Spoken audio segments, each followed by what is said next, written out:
Bonjour à tous, je m'appelle Sarah Buisson, je suis ingénieure spécialisée en Java, passionnée de craftsmanship, je travaille chez Xebia et aujourd'hui je vais vous parler des tests de mutation et de comment ils vont vous aider à évaluer l'efficacité de vos tests automatisés et tout ça grâce au plugin Pytest.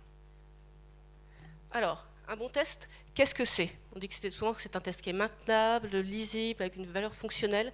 La définition pour laquelle on est tous d'accord, c'est pour dire qu'un bon test, c'est un test qui passe lorsque le programme se comporte de manière normale et qui échoue en présence d'un comportement anormal, plus communément appelé bug. Alors, généralement, on a tendance à penser qu'on a les meilleurs tests du monde parce qu'à chaque build, ils sont toujours tous verts.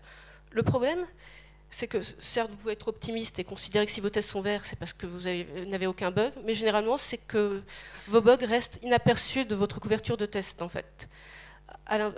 Parce qu'en fait, ce qui fait vraiment la valeur ajoutée d'un bug, d'un test, la raison pour laquelle on les mesure, en fait, c'est pour leur capacité à détecter des bugs avant que soit l'utilisateur final ou vos testeurs ne les détectent eux-mêmes, en fait. Même si en toute franchise, il arrive parfois que les tests échouent juste en raison d'un faux positif. La méthodologie généralement utilisée pour produire de bons tests, c'est le TDD, pour Test Driven Development. Alors, pour rappel, c'est une méthodologie qui consiste d'abord à écrire un test, vérifier qu'il échoue, ensuite implémenter juste ce qu'il va vous falloir de code pour faire passer le test, refactorer et ensuite recommencer ainsi de suite jusqu'à avoir implémenté l'intégralité de la fonctionnalité. Alors, en toute franchise, c'est une technique qui permet de produire un jeu de test relativement efficace, mais le problème, c'est que c'est une méthodologie, pas une métrique. Une fois que vos tests ont été écrits et que votre code a été committé, la seule preuve que vous ayez fait du TDD, c'est ce que vous disent vos développeurs et la bonne foi que vous leur accordez. Pareil, quand ils vous disent qu'ils ont bien appliqué la méthodologie jusqu'au bout, qu'ils ont bien refactoré et qu'ils n'ont pas écrit tous les tests en un seul bloc. Alors, la métrique la plus utilisée généralement pour évaluer la qualité d'un jeu de test, c'est la couverture du code par les tests. Alors, un petit sondage dans la salle. Qui utilise cette métrique? Qui lui fait confiance? Même pas un seul? Bon, bref.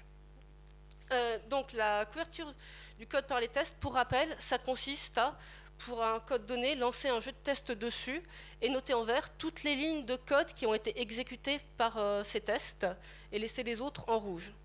Ça se base sur l'idée qu'une ligne de code qui a été exécutée par un test est moins susceptible de contenir un bug qu'une autre, en fait. Et donc, comme corollaire, que plus un programme est couvert par des tests, moins il est susceptible, il a de probabilité potentielle d'avoir des bugs. Le problème avec la couverture de code, c'est que c'est une métrique qui est assez facilement falsifiable, en fait. Pour avoir une couverture pour qu'une ligne soit couverte, il faut juste qu'elle soit exécutée, pas qu'elle soit vérifiée. On peut très très facilement faire des tests inefficaces, mais qui assurent de la couverture de code, en fait. Alors, quand je dis ça, tout le monde pense tout de suite au test qui n'a pas d'assert. Alors, en toute franchise, c'est assez rare d'en voir encore de nos jours, mais ce sont faciles à produire. Dans le gros de la couverture de code inefficace, en fait, est produit par des tests qui restent toujours, dont les asserts restent toujours vrais, quoi qu'il arrive. Si j'étais méchante, je dirais un petit peu moins de la moitié des asserts not nuls. Ou alors par des tests qui exécutent plusieurs fonctionnalités, mais qui n'en testent qu'une seule. Je pense par exemple à un test qui exécute une création de requête et l'envoi de la requête, mais qui ensuite ne vérifie que la requête a bien été envoyée, qu'il ne vérifie pas les données qui ont été introduites dans la requête. Alors, la bonne nouvelle, c'est qu'il existe une autre métrique pour mesurer la qualité de votre jeu de test, ce sont les tests de mutation. Alors, une mutation, qu'est-ce que c'est?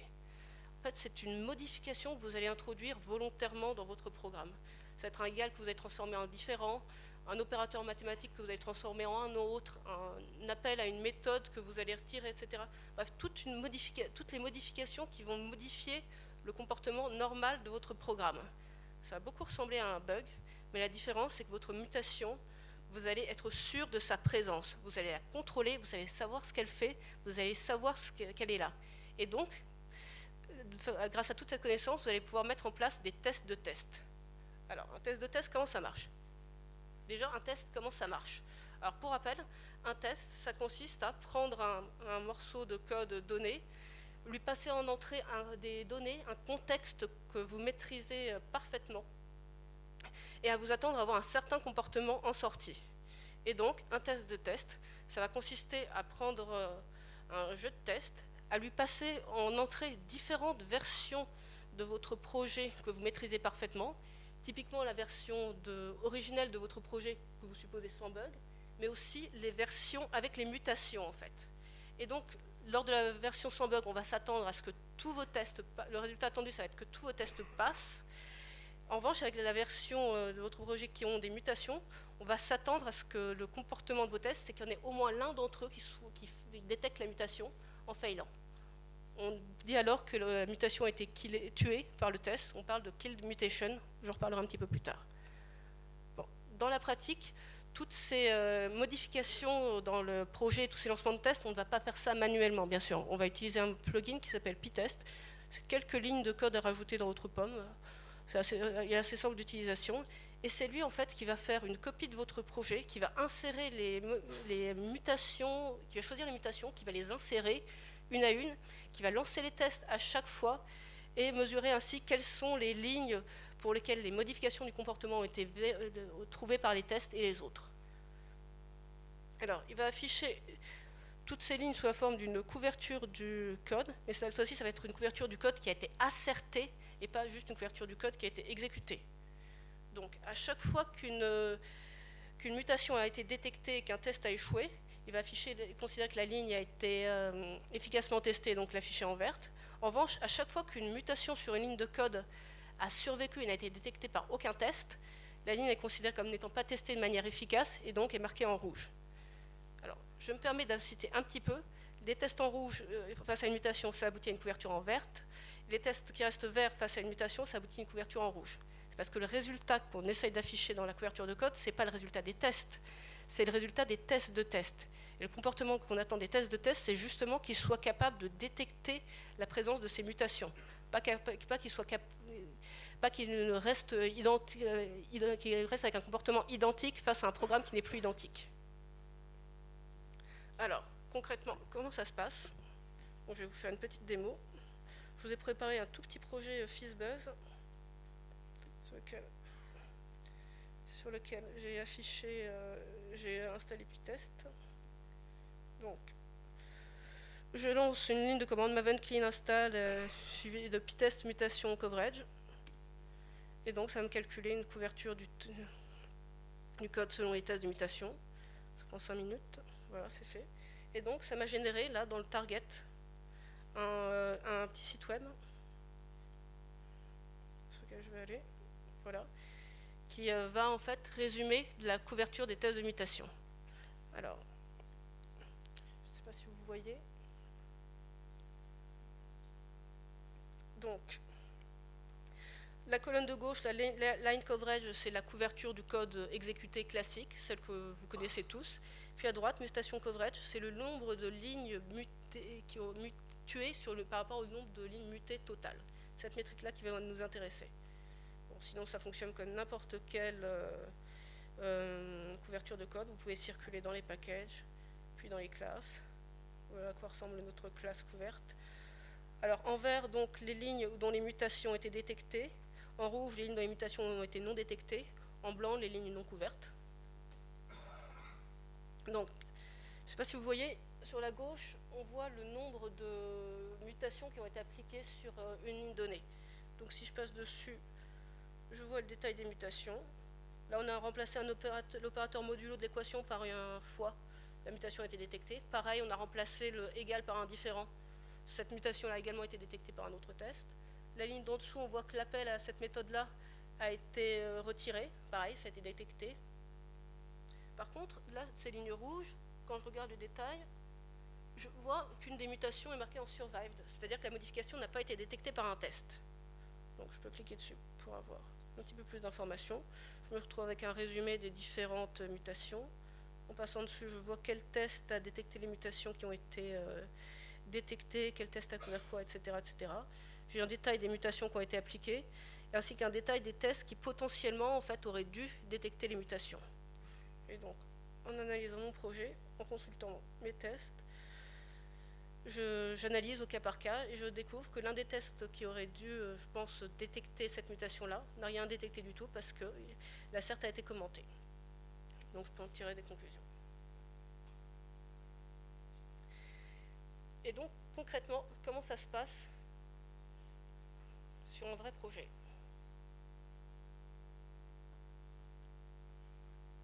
Donc, on a commencé doucement, on a installé Pitest sur un de nos projets qui part en prod, en fait, juste sur la partie domaine et métier d'un gros calculateur, en fait.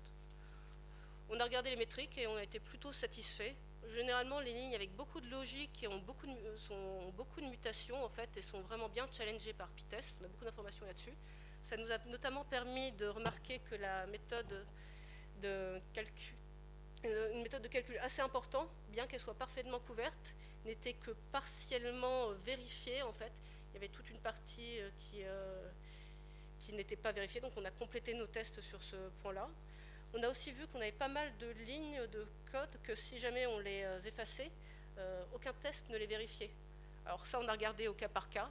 Il y en avait certaines qui effectivement auraient dû être vérifiées, donc on a complété nos tests. Mais il y en avait d'autres en fait qui n'apportaient plus rien, en fait, qui auraient dû être effacées depuis longtemps. Donc on a analysé, supprimé ces lignes-là, à voir au cas par cas. Par contre, on a remarqué un petit problème avec Pitest, c'est qu'il fait énormément de faux positifs, notamment dans les classes de domaine. Typiquement, Pitest s'étonnait qu'on n'ait pas de test qui vérifie que le cas où un getter ne renvoie pas la même valeur qu'un setter, ou ce genre de choses. En fait, il y a tout un tas de codes auxquels on faisait naturellement confiance, avec raison, auxquels Pitest en fait challengeait quand même. Donc c'était principalement du code qui était généré par Lombok. C'était un petit peu dérangeant, tous ces faux positifs. On a cherché une solution. Là, c'est là qu'on a une bonne surprise. C'est que Pitest est un plugin qui est extrêmement customisable, mais également qui propose la possibilité d'implémenter ses propres extensions. Typiquement, soit pour ajouter des mutations, soit pour, dans notre cas, en enlever. Donc c'est ça ce qu'on a fait. On a implémenté une petite extension, Pitest annotation extension, pour lui faire ignorer tout le code qui était généré par Lombok, auquel on avait naturellement confiance en fait. Donc fort de cette expérience, on a continué sur d'autres projets, notamment en Kotlin. Pitest a également généré sa couverture. En fait, Pitest fonctionne sur tous les langages qui ont une couverture de code déjà nativement calculée par la JVM. C'est-à-dire que Kotlin, Scala, Pitest va tourner dessus. Par contre, vos fichiers de rules, vous n'aviez pas de couverture avant, vous n'en aurez toujours pas avec Pitest. C'est un petit peu embêtant. On a continué avec d'autres projets, certains avec des tests un petit peu plus compliqués. Là, Pitest n'était pas vraiment à son aise, en fait. Le problème, c'est que Pitest est prévu pour fonctionner seulement sur les tests unitaires, au sens le plus proche du code possible, en fait. Si vous utilisez des frameworks de tests qui simulent des serveurs, par exemple, ou alors qui font du multithreading, Pitest ça va poser des conflits internes avec le fonctionnement de Pitest, et donc Pitest va lister tout un tas de tests qu'il va refuser de lancer, qui va vous demander de rajouter dans une blacklist. Il faut le savoir, c'est juste quelque chose à savoir. On a découvert d'autres plugins qui nous permettaient notamment d'exporter les métriques de Pitest vers Sonar, parce que les pratiques, c'était là où on avait déjà nos métriques de qualité, un autre pour utiliser Pitest avec Concumber, etc., etc. Donc on est plutôt content de notre utilisation de Pitest. Il y a juste un petit truc qui nous embêtait, c'était que nos rapports Pitest, on les générait à la toute fin du projet, juste avant la release, c'est-à-dire bien après que le code ait été écrit, commité, relu et vérifié. La raison... en plus, ça nous faisait du coup des rapports Pitest absolument gigantesques, assez long à lire. Quand on cherche juste une seule information, ce n'était pas toujours très très pertinent. On aurait bien aimé avoir généré ces rapports-là à chaque pull request, mais le problème c'est que Pitest a un gros problème de performance, il est extrêmement lent. Un projet de de 40 000 lignes de code avec 300 tests, ça va lui prendre environ 1 heure pour générer le rapport. Donc c'est beaucoup. On avait un projet Legacy avec une classe de 30 000 lignes de code, ça lui prenait 3 heures juste pour la classe. Donc c'est quand même un problème qui n'est pas négligeable. Donc on avait à la fois trop de données générées et trop de temps. Donc ce qu'on a fait, c'est qu'on a développé une autre extension, Pytest SCM extension, qui va juste limiter en fait le périmètre des tests de mutation à juste le code qui a été modifié par les pull requests. Et donc généralement là, ça prend une dizaine de minutes seulement. On a configuré notre Jenkins pour qu'il nous génère ça, qu'il nous génère ces rapports Pytest à chaque qui nous génère ces rapports Pytest à chaque pull request à la fin, en même temps que les rapports sonars juste du code modifié par la pull request, et qui nous envoie dans les commentaires de la pull request un message avec un lien vers ce rapport. Donc je clique dessus et ça va afficher juste le rapport de la pull request, le rapport Pytest de la pull request.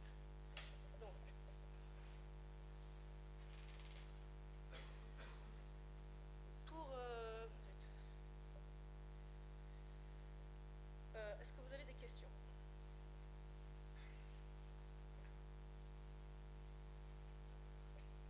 Oui.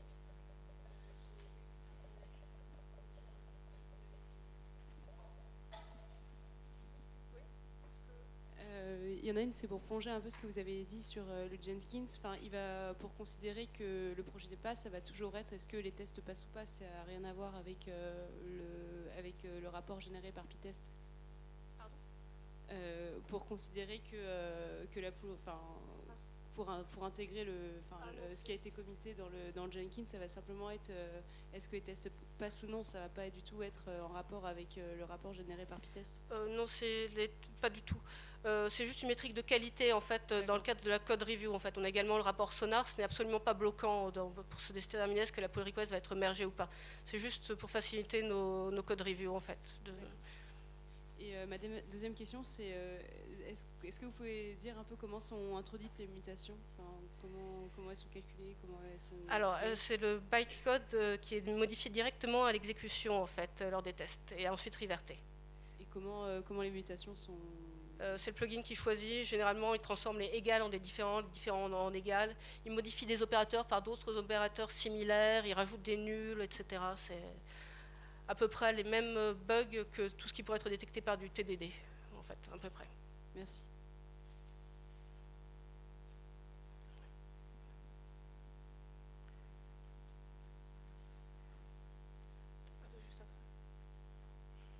Bonjour.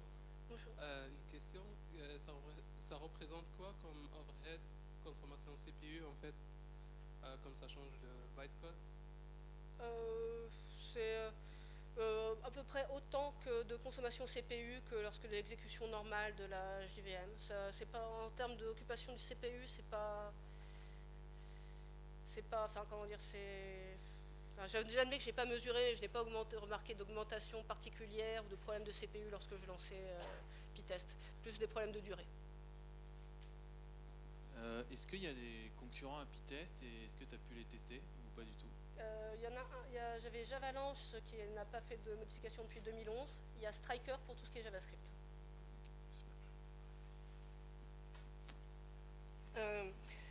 Je suis disponible pour toutes vos questions après dans le couloir. Juste rapidement pour résumer, les tests de mutation, ça vous permet une couverture plus fiable parce que c'est une couverture du code asserté par les tests et pas exécuté. Vous pouvez les mettre en place grâce à Pytest Maven plugin pour tout ce qui est Java ou Striker pour tout ce qui est JavaScript. L'outil en lui-même est bien, mais il devient vraiment top si vous le configurez, le customisez en lui rajoutant des extensions, soit que vous programmez vous-même, soit que vous trouvez un petit peu partout. Et tous les exemples de code et extensions sont disponibles sur mon GitHub. Je vous remercie de votre attention et bonne journée à tous.